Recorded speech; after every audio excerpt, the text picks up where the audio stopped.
Kita sudah memasuki tahun politik, tahun pemilu. Dan saya ingin kita semuanya memiliki pandangan yang sama. Memiliki pandangan yang sama. Bahwa dalam demokrasi yang namanya kompetisi politik itu biasa, itu wajar. Keinginan untuk menang itu juga boleh-boleh saja, itu juga wajar.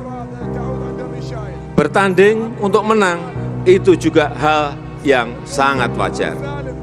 Tetapi yang harus tetap kita tunjukkan adalah demokrasi yang berkualitas. Demokrasi yang tidak memecah belah. Demokrasi yang tidak saling menjelekan dan saling menfitnah. Demokrasi yang ingin kita bangun adalah demokrasi yang membangun. Yang menghasilkan solusi terhadap masalah-masalah bangsa, yang menghasilkan strategi untuk kemajuan bangsa. Karena saya melihat akhir-akhir ini yang kita lihat adalah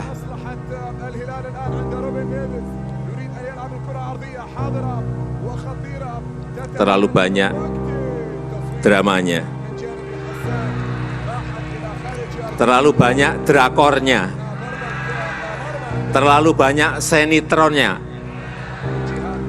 Sinetron yang kita lihat. Mestinya kan pertarungan gagasan. Mestinya pertarungan ide, bukan pertarungan perasaan.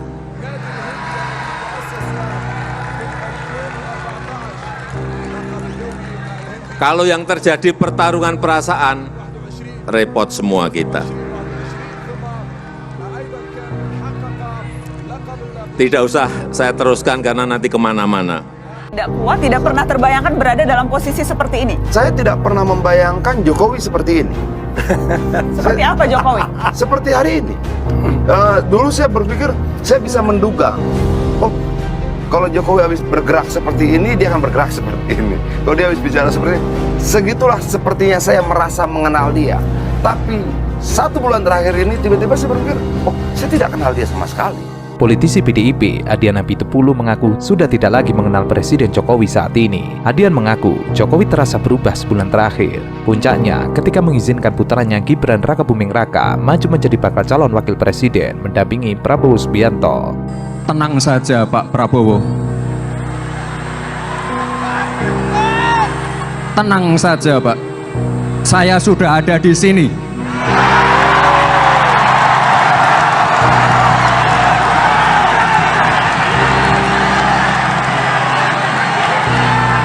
Ia tidak pernah membayangkan Jokowi seperti ini. Sebagai sesama kader PDIP, Adian mengaku kenal betul dengan sosok presiden yang sudah berada di partai berlambang Bandeng itu sejak jadi wali kota Solo. Ia berpikir dirinya bisa menduga, oh kalau Jokowi habis bergerak seperti ini, kan bergerak seperti ini. Kendati begitu, Adian menyadari ada yang berubah dari cara berpikir dan sikap Jokowi. Dulu Jokowi bohong mungkin masih kita bisa anggap sebagai kebenaran.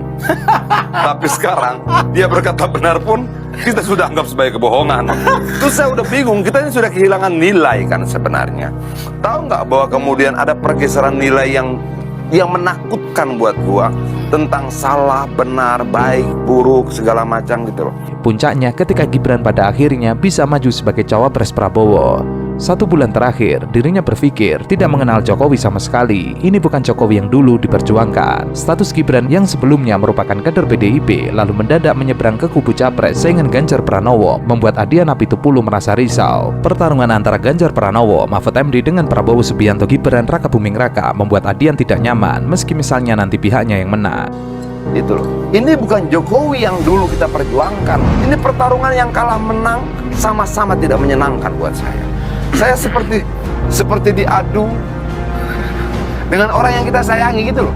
Ini pertarungannya kalah menang sama-sama tidak menyenangkan, seperti diadu dengan orang yang dulu disayanginya. Melihat kekecewaan Adian Apitupulu yang menggebu-gebu sejak awal, Najwa Shihab bertanya, "Anda merasa dikhianati Bang Adian?" Tanya Najwa. Adian menjawab iya, mengaku sejak awal dulu mengagumi sosok Jokowi karena latar belakangnya yang berbeda dengan tokoh politik lain. Jokowi datang dari kalangan yang bukan siapa-siapa di negeri ini. Citranya sebagai orang biasa berhasil membuat Adian Apitupulu tergerak untuk mendukung pria Solo itu menjadi presiden, tapi kekaguman akan Jokowi itu sekarang sekarang sirna karena sang presiden seolah memberikan privilege kepada anaknya di dunia politik, bahkan pemerintahan Indonesia.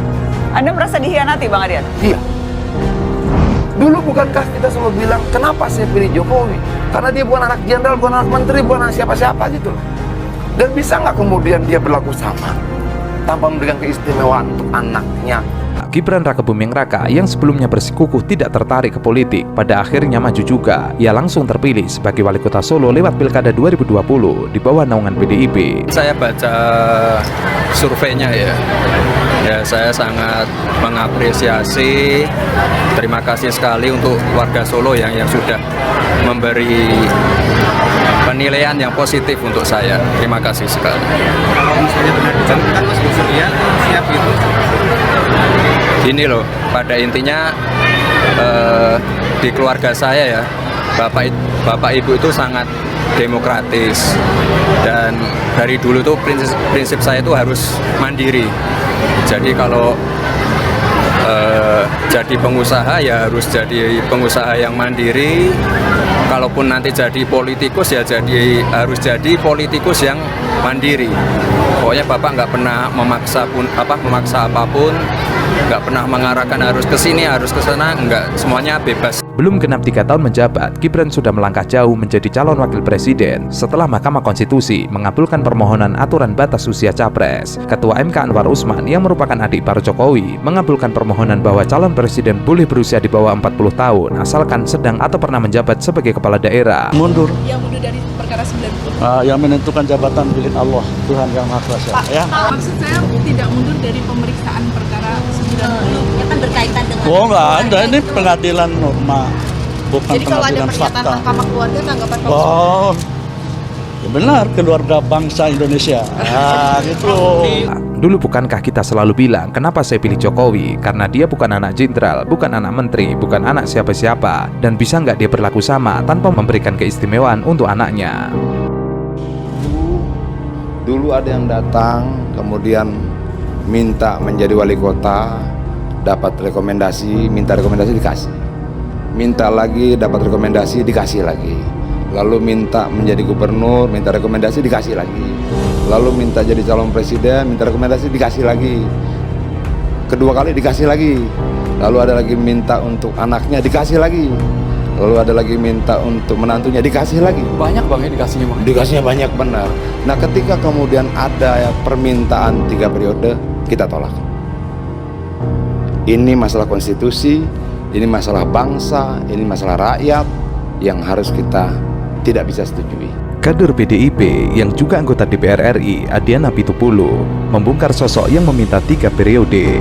Hal itu diungkapkan di dalam program TV One. Saat itu ditanya mengapa Adian Apitupulu begitu antipati terhadap Presiden Jokowi dan Gibran Rakebuming Raka. Ia mengatakan tidak antipati, tetapi sejarahnya begini. Dahulu ada yang datang, kemudian minta menjadi wali kota, dapat rekomendasi dan dikasih. Kemudian seterusnya hingga menantunya mendapatkan rekomendasi. Terakhir ia mendapat rekomendasi menjadi calon presiden, dikasih 2 kali.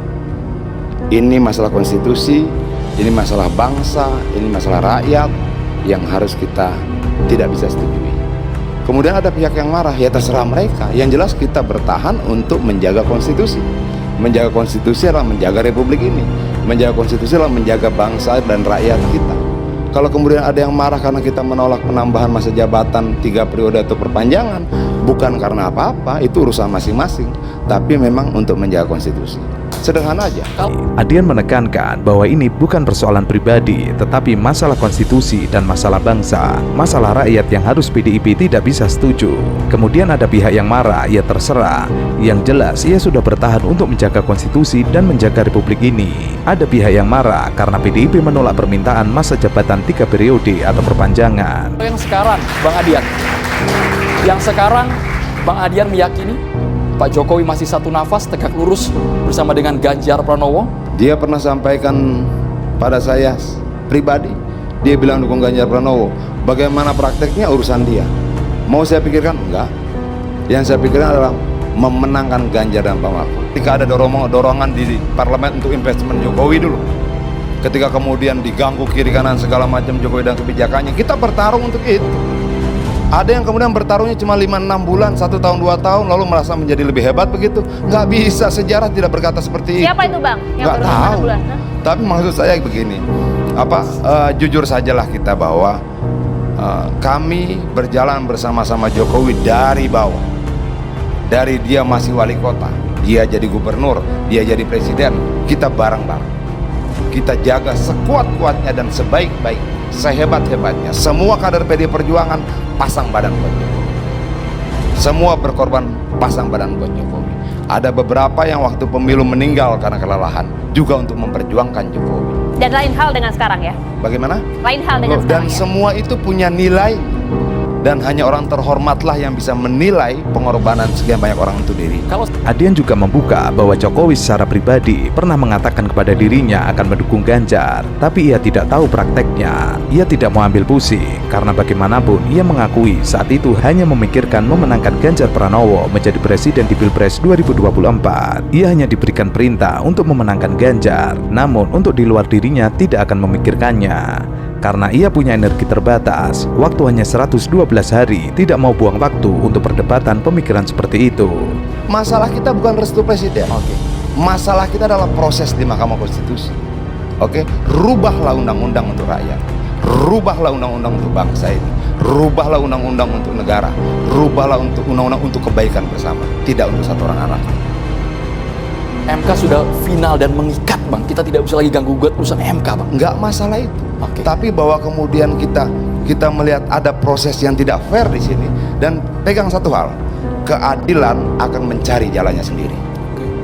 Sikap politik Jokowi dan keluarganya bagi malin kundang politik bagi Partai Demokrasi Indonesia Perjuangan. Hal itu diungkapkan politisi PDIP dan juga para buzzer politik menanggapi tentang Gibran Rakabuming Raka yang diusulkan menjadi bakal calon wakil presiden oleh Partai Golongan Karya dalam rapat pimpinan nasional membuat para elit PDIP kebakaran jenggot. Terus untuk hal-hal seperti ini kita terganggu gitu? Nggak mungkin dong. Kita ini partai yang sudah teruji, bukan partai yang gede omong. Kita ini besar karena proses ujian. Kita besar karena benturan yang berkali-kali. Bukan partai yang dikarbit untuk dapat suara lebih, dia ambil orang lain cuma 2 hari langsung jadi ketua umum, friend. Nggak begitu. Nggak begitu cara membangun partai, tidak begitu cara membangun organisasi, tidak begitu cara melakukan kadernya. Gibran dianggap tidak tahu balas budi. Golkar yang berada dalam koalisi Indonesia Maju mengusung Ketua Umum Partai Gerindra Prabowo Subianto sebagai bakal calon presiden 2024. PDIP mengusung Ganjar Pranowo sebagai bakal capres dan Mahfud MD sebagai bakal cawapres. Maling kundang merupakan dongeng legenda dari Sumatera Barat yang mengisahkan anak laki-laki yang durhaka pada ibunya. Malin kundang sengaja menyakiti hati ibunya sehingga mendapat hukuman yang sangat berat sepanjang hidupnya. Jokowi dan keluarganya tercatat 7 kali mendapatkan tiket untuk maju dalam kontestasi wali kota, gubernur, dan presiden. Jokowi mendapatkan 5 tiket dengan rincian 2 tiket untuk menjadi wali kota Surakarta pada tahun 2005 dan 2010, 1 tiket untuk gubernur DKI Jakarta pada 2012, dan 2 tiket presiden pada tahun 2014 dan 2019. Dulu ada yang datang kemudian minta menjadi wali kota, dapat rekomendasi, minta rekomendasi dikasih, minta lagi dapat rekomendasi dikasih lagi, lalu minta menjadi gubernur, minta rekomendasi dikasih lagi, lalu minta jadi calon presiden, minta rekomendasi dikasih lagi, kedua kali dikasih lagi, lalu ada lagi minta untuk anaknya dikasih lagi, lalu ada lagi minta untuk menantunya dikasih lagi. Banyak Bang yang dikasihnya Bang. Dikasihnya banyak, benar. Nah, ketika kemudian ada permintaan 3 periode, kita tolak. Ini masalah konstitusi, ini masalah bangsa, ini masalah rakyat yang harus kita tidak bisa setuju. Tidak terpengaruh sedikit pun di PDI Perjuangan? Kepuasan rakyat terhadap Jokowi bukan buah kerja Jokowi saja. Dari dulu juga dia sudah tinggi, tapi memuncak di periode kedua. Kepuasan rakyat pada Jokowi sudah tinggi di periode pertama ketika Gerindra belum bergabung. Oke? Lalu menjadi lebih tinggi saja, nambah sedikit kira-kira. Dan itu kerja bersama. Itu kerja bersama. Bagaimana kemudian kita berjuang sama-sama ketika ada dorongan di parlemen untuk investment Jokowi dulu.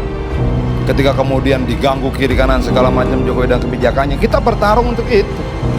Ada yang kemudian bertarungnya cuma 5-6 bulan, 1 tahun, 2 tahun, lalu merasa menjadi lebih hebat begitu. Nggak bisa, sejarah tidak berkata seperti itu. Siapa itu Bang? Yang nggak baru 5 tahu. bulan? Tapi maksud saya begini, jujur sajalah kita bahwa kami berjalan bersama-sama Jokowi dari bawah. Dari dia masih wali kota, dia jadi gubernur, dia jadi presiden, kita bareng-bareng. Termasuk tiket bagi Gibran untuk menjadi wali kota Solo dan menantu Jokowi, Bobi Nasution, untuk menjadi wali kota Medan pada tahun 2020. Semuanya golden ticket dari PDIP. Jokowi dan keluarganya meninggalkan PDIP sebagai partai yang membesarkannya dan berjasa besar, sehingga keluarga Jokowi mendapatkan jabatan eksekutif politik seperti wali kota, gubernur, dan presiden. PDIP tentu saja merasa dikhianati keluarga Jokowi. Putra bungsu Jokowi, Kaisang Pangarep, menjadi ketua umum Partai Solidaritas Indonesia, dan kini Gibran hengkang dari PDIP ke Golkar. Rencananya, putra sulung Presiden Jokowi terlebih dahulu masuk Angkatan Muda Pembaharuan Indonesia, sayap generasi muda Partai Golkar. Selanjutnya, Bobi Nasution bisa jadi akan keluar dari PDIP, bisa masuk Golkar atau Gerindra. Bobi akan disiapkan menjadi gubernur Sumut pada tahun 2024.